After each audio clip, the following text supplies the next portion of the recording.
Hola, ¿cómo están? Mi nombre es Marcia Barbero, yo soy profesora adjunta de la Unidad Académica Medicina Preventiva y Social y vamos a dar comienzo a esta clase relacionada con la perspectiva de género y la salud, pensando un poco, bueno, ¿por qué incorporar esta mirada de género, este concepto de género y cuestiones que tienen que ver con el género en el campo de la salud, fundamentalmente pensando en salud pública y pensando también en las implicancias para la atención médica? Este material lo preparamos en conjunto con los compañeros de la Unidad de Sociología de la Salud, de Medicina Preventiva y Social, Franco González Mora y Franco Lapuente. Entonces, para empezar a conversar sobre este tema, es importante que nosotros podamos comprender qué entendemos por el concepto de género. Cuando hablamos del concepto de género, más allá de que existen diferentes perspectivas, diferentes abordajes y teorizaciones en relación al concepto, en este caso vamos a tomar una que es la que de algún modo propone que existe una construcción cultural y social en relación con cuestiones que son del orden de lo biológico. Y en tal sentido es que podemos comprender el concepto de género distanciándolo o diferenciándolo del concepto o de la idea de sexo. El sexo refiere básicamente a características que son del orden de lo físico y de lo biológico de las personas, mientras que el concepto de género tiene que ver con construcciones que se hacen en torno a esas características físicas y biológicas, pero que son culturales y que son sociales y que tienen que ver con los roles, con estereotipos, con las funciones que se espera que cada uno de nosotros, en función de nuestro género, desempeñemos en las sociedades en las que vivimos, en nuestros hogares, en el mercado de trabajo. Entonces, esta distinción sexo-género es importante para comprender el carácter social y el carácter cultural de lo que se espera de una mujer, de lo que se espera de un varón en nuestras sociedades y todos los significados que supone ser varón o ser mujer en nuestras sociedades. Esto, si bien es algo que está sobre la mesa a partir de un impulso importante de los movimientos feministas, de las distintas olas, también de los estudios de género, más desde el campo académico y demás, no es algo nuevo, ¿no? Estas construcciones sociales y culturales que diferencian a varones y a mujeres en nuestras sociedades no son algo nuevo, no son algo que tenga una historia reciente, sino que vivimos en sociedades en las que desde hace miles de años se nos está enseñando, educando y socializando en un sistema que de algún modo espera distintos comportamientos y distintas características que le atribuye tanto a los varones como a las mujeres. Para pensar un poquito esto, es que les invito a continuación a googlear de dónde vienen estos símbolos de lo masculino y lo femenino que estamos acostumbrados a ver, que hasta pueden aparecer en la puerta de un baño, o bueno, para el símbolo de lo femenino también ha sido apropiado por los movimientos feministas. Entonces les invito en este momento a pensar, a googlear, a investigar un poquito de dónde vienen estos símbolos para que ustedes puedan comprender o para que podamos reflexionar en relación a este carácter histórico de larga data que tiene que ver con los atributos que le asignamos en nuestras sociedades a los varones y a las mujeres. Y estas imágenes son un poco para que una vez que ustedes hagan esa pequeña y rápida investigación, puedan comprender a dónde nos remontan estos símbolos. Decíamos hoy que nosotros vivimos en estas sociedades que le atribuye a varones y mujeres distintas características y que espera de nosotros distintas cuestiones, distintos modos de ser, de estar, de vivir en el mundo, según seamos varones o mujeres, y que estamos todos socializados en estas pautas. ¿Cómo se aprenden estas cuestiones? Se aprenden a través de la socialización de género, es decir, a través de ese proceso por el cual las personas vamos internalizando, vamos incorporando las pautas o las normas y los valores dominantes en las sociedades en las que vivimos. Entonces, a partir de esta idea de la socialización de género, es importante pensar que este proceso por el cual nos vamos socializando en normas y valores que tienen que ver con el género, este proceso de socialización de género sucede incluso antes del nacimiento. Cuando una mujer está embarazada, cuando una persona está embarazada, muchas veces la primera pregunta que se le hace ¿es varón o es nena? Y a partir de ese dato, de si es varón o nena, se empiezan a tejer toda una serie de cuestiones, de expectativas y de materialización de esas características asignadas a varones y mujeres que se representan, por ejemplo, en los colores con los que se va a decorar el cuarto, en la ropa que se va a regalar. Entonces, les invito a ustedes a pensar ahora si alguna vez habían reflexionado acerca de esto, de que esta cuestión comienza incluso antes del nacimiento. ¿Alguna vez, por ejemplo, tuvieron que hacer un regalo a un recién nacido o a un niño o a una niña y fueron a una juguetería o a una casa de ropas y se encontraron con una división sumamente marcada? ¿O alguna vez les preguntaron cuando iban a envolver un regalo de qué color querían la moñita o el papel, según si era nena o varón? Bueno, estas imágenes justamente, la primera tiene que ver con esta idea de esta socialización de género y de lo que se espera de cada uno de nosotros en función de género, que comienza incluso antes del nacimiento. Y la segunda imagen es una publicidad con motivo del Día del Niño o de las niñeces en un supermercado de Argentina que no es tan vieja como uno podría pensar. La foto del niño dice con C de campeón y la de la niña con C de cocinera, ¿no? Entonces, bueno,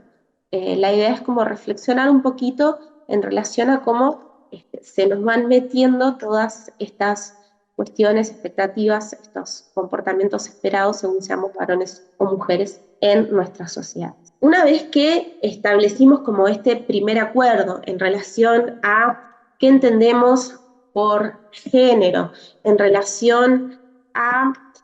bueno, cómo es que vamos internalizando todas estas pautas, estos valores referidos a los varones y mujeres,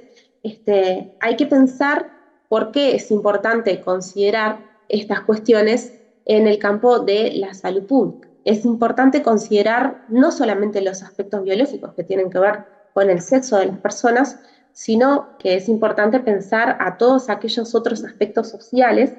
o culturales que están relacionados con desigualdades que tienen en su base diferencias, desigualdades de género, y que tienen correlatos en diferentes aspectos, ¿no? Uno de ellos es que el sexo por sí solo de las personas no siempre explica las diferencias en las prevalencias de ciertas enfermedades o de las formas o de los motivos o las causas de muerte de las personas, y hay que considerar qué pasa con las construcciones culturales y sociales y los comportamientos diferenciales de las personas en función de su género. A su vez, es importante considerar que la investigación científica no siempre es sensible al género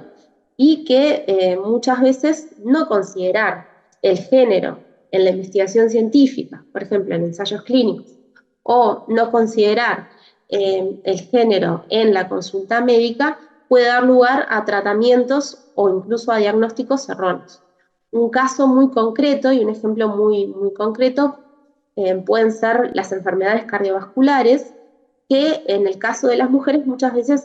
se diagnostican tardíamente o hay errores en ese diagnóstico porque algunos síntomas que son como muy claros son los varones, que enseguida se asocian a enfermedades cardiovasculares. En las mujeres hay otros pasos, otros diagnósticos que aparecen antes, con anterioridad, que tienen que ver, por ejemplo, con trastornos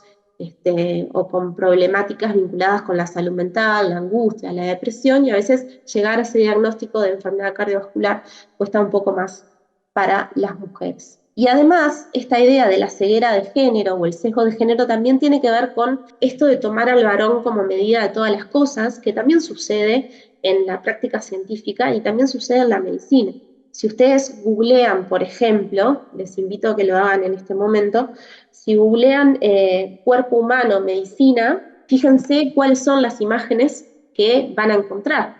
cuáles van a ser las imágenes de cuerpo humano, qué cuerpo humano se les aparece en primer lugar, ¿no? Entonces van a ver ese cuerpo humano en medicina como el cuerpo del varón, ¿no? Y el cuerpo de la mujer muchas veces aparece como bastante bíblica esta cuestión, pero comparado con el cuerpo del varón, ¿no? En comparación al cuerpo del varón, tiene esto, no tiene aquello, le falta, es más chico, es más de, ¿no? Entonces siempre el varón y el cuerpo del varón aparece como la norma. Además también es importante comprender que muchas veces la propensión a buscar tratamiento o atención médica también puede estar mediatizada por el género de las personas. Eso lo vamos a ver un poquito más adelante cuando pensemos en el concepto de masculinidad. Allí tienen esto último. La predisposición a buscar atención médica puede estar vinculada al género de las personas. En algunos casos, esto tiene que ver con mandatos relacionados con lo que es ser varón en nuestras sociedades, y en otros casos puede tener que ver con también el control que se ejerce desde la medicina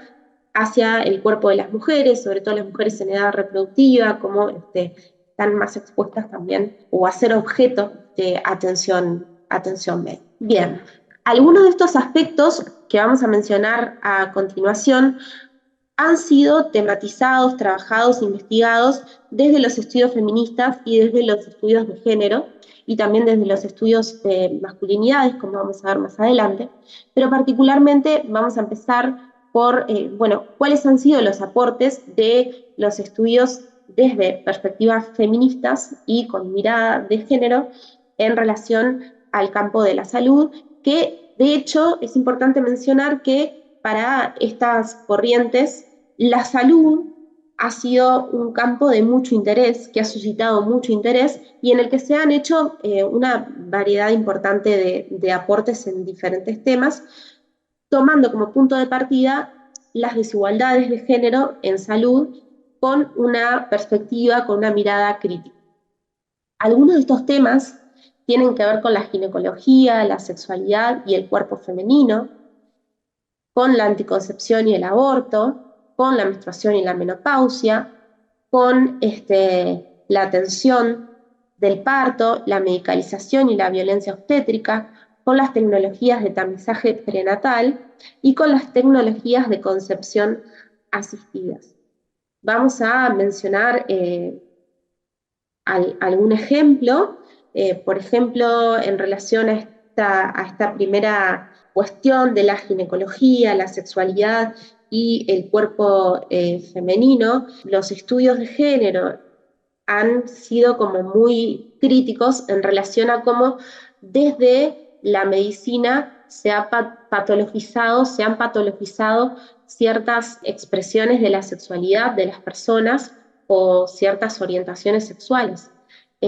Por ejemplo, hasta no hace mucho tiempo, lo pueden buscar, hasta qué década del siglo XX la homosexualidad fue considerada como una enfermedad para la medicina. Después, bueno, pensando, por ejemplo, en la menstruación y en la menopausia, que son procesos biológicos, fisiológicos de las mujeres,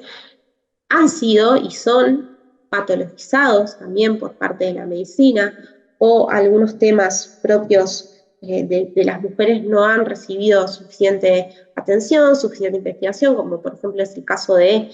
la menopausia. Y en relación, bueno, sin duda a lo que tiene que ver con la atención del parto, todo ese proceso de nacimiento, desde que la mujer queda embarazada hasta que, bueno, sucede el parto. Hay una cantidad importante de investigación y de elaboración teórica también, que lo que muestra es justamente cómo en el embarazo se patologiza el cuerpo de las mujeres, se convierte en objeto potencial de riesgo para ese bebé que todavía no nació, y se la somete a toda una variedad importante de controles que tienen que ver con, bueno, encauzar y evitar que ese proceso de embarazo se salga de lo esperado, ¿no? Entonces, bueno, la mujer tiene que cumplir una serie de estándares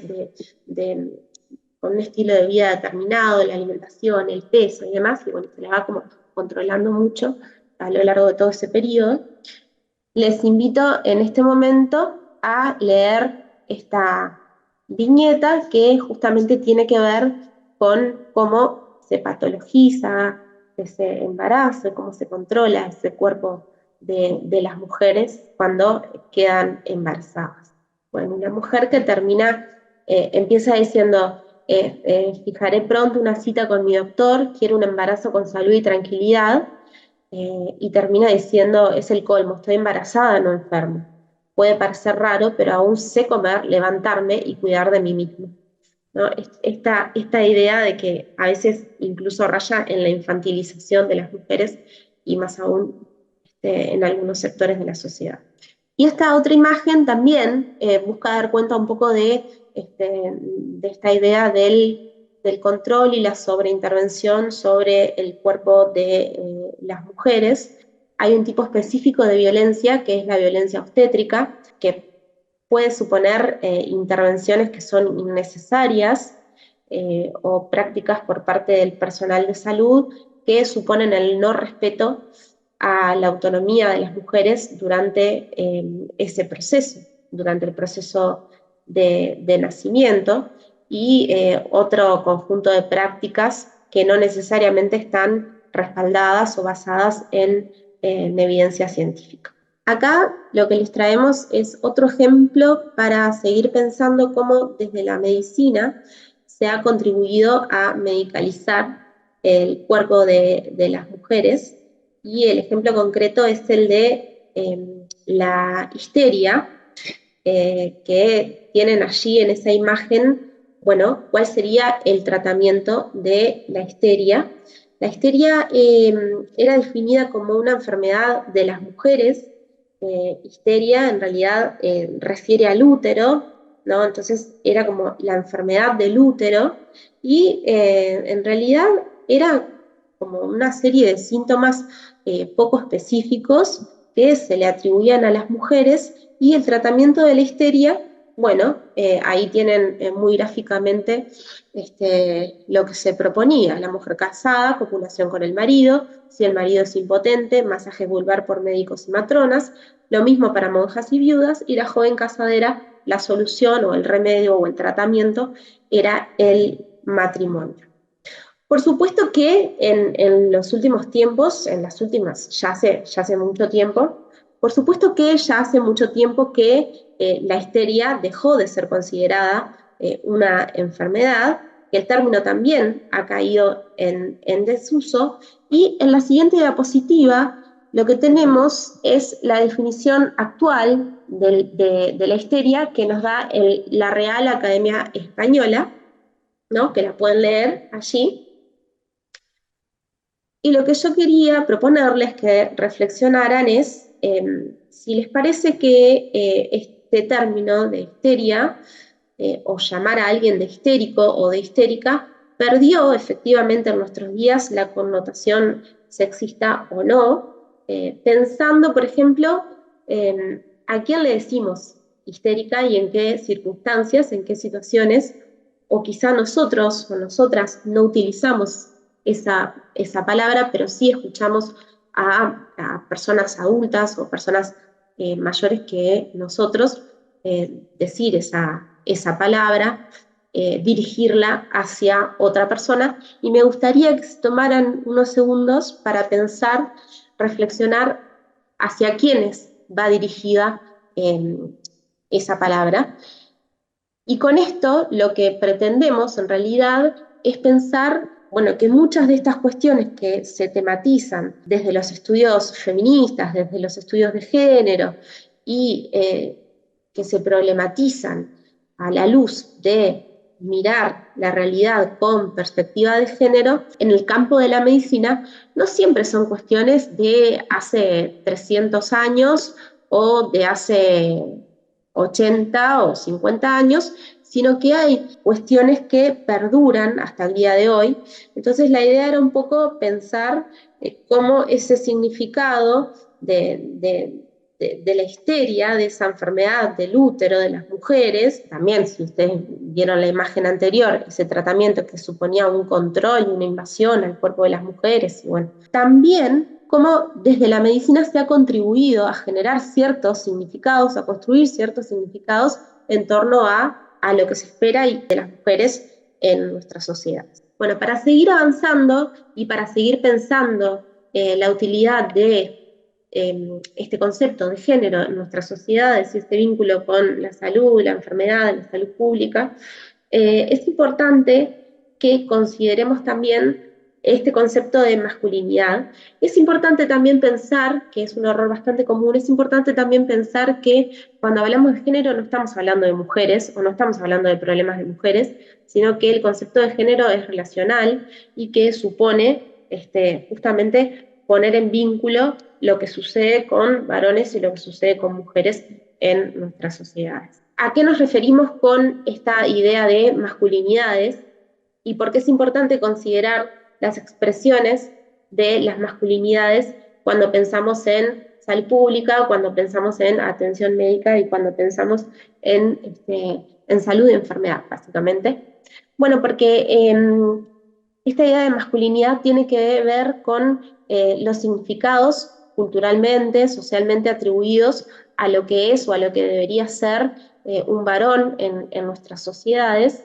que permea de algún modo toda la estructura social y que por supuesto que trasciende lo biológico, pero también, a pesar de que lo trasciende, se materializa en comportamientos de personas y en comportamientos de colectivos. Acá tenemos una definición conceptual. El género y desde luego la masculinidad son una forma de relación social, son una práctica social, se materializan en espacios sociales como la calle, el trabajo, la escuela, el templo, la iglesia, el parque, el cine, el restaurante, la casa, entre otros, y también se materializa en discursos y en creencias. Y acá hago un parate para reflexionar, para que ustedes también reflexionen que es importante considerar todos estos aspectos porque todo el personal de salud, los médicos, las médicas, estamos socializados en estas normas, en estas sociedades que tienen estas pautas culturales y como tales es importante ser reflexivos respecto de las formas en que nos representamos, cómo debe ser un hombre o cómo debe ser una mujer, y es importante pensar en cómo llevamos adelante nuestras propias prácticas y cómo se pueden colar esos prejuicios o esos preconceptos o esas prenociones en relación a lo que es ser varón y lo que es ser mujer en nuestra sociedad. También es importante para el campo de la salud reflexionar en torno al concepto de masculinidad hegemónica, que es un tipo de masculinidad que es la que, digamos, acumula mayor consenso en una sociedad determinada, que atribuye una serie de características a los varones, ¿no? Que tiene que ver, bueno, con la idea de ser fuerte, ser valiente, de no mostrar las emociones, bueno, de asumir conductas de riesgo, ser el proveedor en el hogar y demás. Y esta forma hegemónica de ser varón también tiene implicancias no solo para las mujeres, por ejemplo, en el caso de la violencia doméstica o de la violencia basada en género, es muy clara esa afectación, ¿no? De este tipo de masculinidad en esos vínculos íntimos, sexoafectivos o familiares o intrafamiliares, pero también tiene implicancias para otras masculinidades que no necesariamente se ajustan a esta pauta de masculinidad hegemónica, ¿no? ¿Qué pasa cuando a un niño chico no le gusta el fútbol? ¿Qué le dicen? ¿Qué le dicen en la casa? ¿Qué le dicen en la escuela? ¿No? Se esperan determinados comportamientos y determinadas formas de ser y de estar también para los varones que tienen implicancias, como vamos a ver, también en su salud. ¿Cuáles han sido algunos de los temas de interés de los estudios de masculinidades en salud? Bueno, las consecuencias de todos estos mandatos, de todas estas construcciones sociales en relación a lo que es ser varón en la salud, pero también para las mujeres, ¿no? Como decíamos recién, temas que tienen que ver con la violencia basada en género, en generaciones, con la violencia doméstica, la violencia perpetuada por las parejas íntimas y demás. También con los costos de esa masculinidad hegemónica, que oprimen no solamente a otras masculinidades que no se ajustan a este modelo, sino también a las mujeres, y el impacto de las prácticas y actitudes y formas de ser vinculadas a la masculinidad hegemónica en la salud de los varones. Todas estas ideas que tienen que ver con asumir riesgos o cuidarse en ciertos aspectos es más una cosa de mujeres, las formas en que se realizan determinados trabajos más duros, sin las protecciones o sin los cuidados recomendados, tiene que ver también con expresiones de esta forma hegemónica de ser varón en nuestras sociedades que tiene implicancias en la salud de esas personas. Acá les traíamos algunas imágenes para que ustedes puedan pensar estos temas. Sobre el fondo tenemos la imagen de un jugador de la selección uruguaya, no sé si lo conocen, el Ruso Pérez, que en un partido se lastimó, le empezó a sangrar la cara y bueno, después lo atendieron, le pusieron como una vincha en la cabeza y siguió jugando el partido así y después se le pasó un poco la sangre a la vincha y bueno, y esa imagen era como que nosotros como sociedad lo vanagloriamos en ese momento, fue como todo un símbolo de garra charrúa y de, bueno, y seguir adelante y esta cosa bien futbolera. Después tienen ese titular de un diario de nuestro medio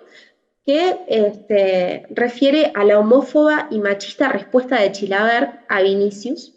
que le dice que no sea maricón, que el fútbol es cosa de hombres, básicamente. Para quienes no están al tanto, Vinicius es un jugador que juega en Europa, que está llevando adelante algunas acciones que tienen que ver con evitar el racismo en el fútbol, ¿no? Y en una conferencia de prensa lloró en relación a este tema. Y este exjugador paraguayo, Chilavert, le salió a decir que no llore, ¿no? Que llorar no es de varones. Y después también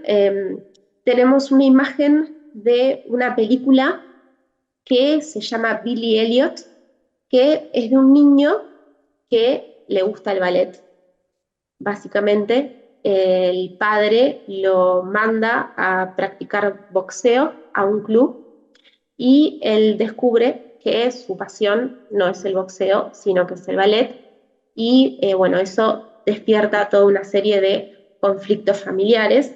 en un pueblo minero, ¿no? En un pueblo en el que los hombres del hogar son los que salen a trabajar al mercado de trabajo remunerado y que además están transitando una huelga. Entonces, bueno, ¿qué pasaba con este niño que además de gustarle el ballet, está explorando sus gustos en todo este contexto de conflicto social? Eso se traduce en un conflicto familiar a la interna del hogar y nos pareció que también era interesante para reflexionar junto con las imágenes anteriores para que ustedes puedan tomarse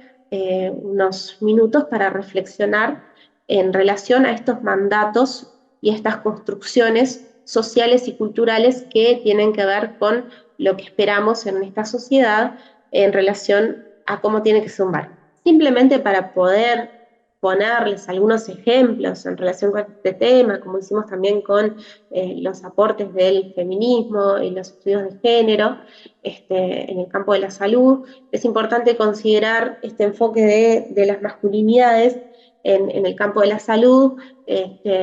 porque bueno,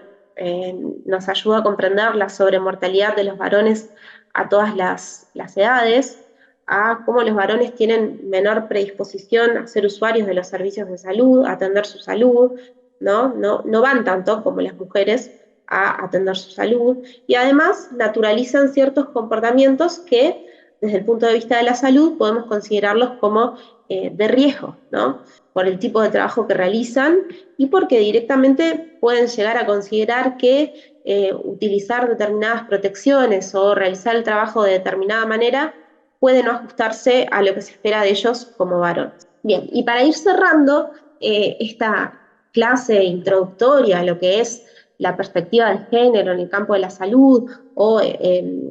cuáles son los problemas que nos permite comprender mejor, tomar en cuenta la perspectiva de género en el campo de la salud, bueno, vamos a pensar en este tema de la violencia doméstica y de la violencia basada en género como expresiones de la desigualdad de género que tiene orígenes socioestructurales, que tiene sus orígenes en aspectos del orden de lo cultural, ¿no? Del lugar que se le asigna a las mujeres y a los varones en la sociedad, pero que tiene impactos en la salud de las personas y que constituye un problema de salud pública en la medida de que bueno, hay que pensar estrategias y acciones para contribuir a la prevención y para también abordar a las personas una vez que esos problemas, esas situaciones de violencia llegan a la consulta médica, llegan a una puerta de emergencia, llegan a una policlínica.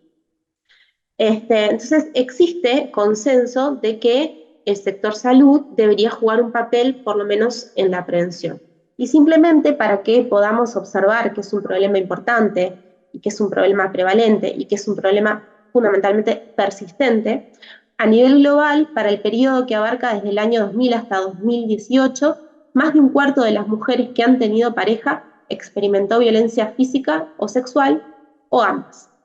Y en Uruguay, casi un 73% de las mujeres de 15 y más años ha sufrido algún episodio de violencia basada en género en algún momento de su vida, según la última encuesta disponible sobre el tema, que es de 2019, ¿no? Entonces, bueno, para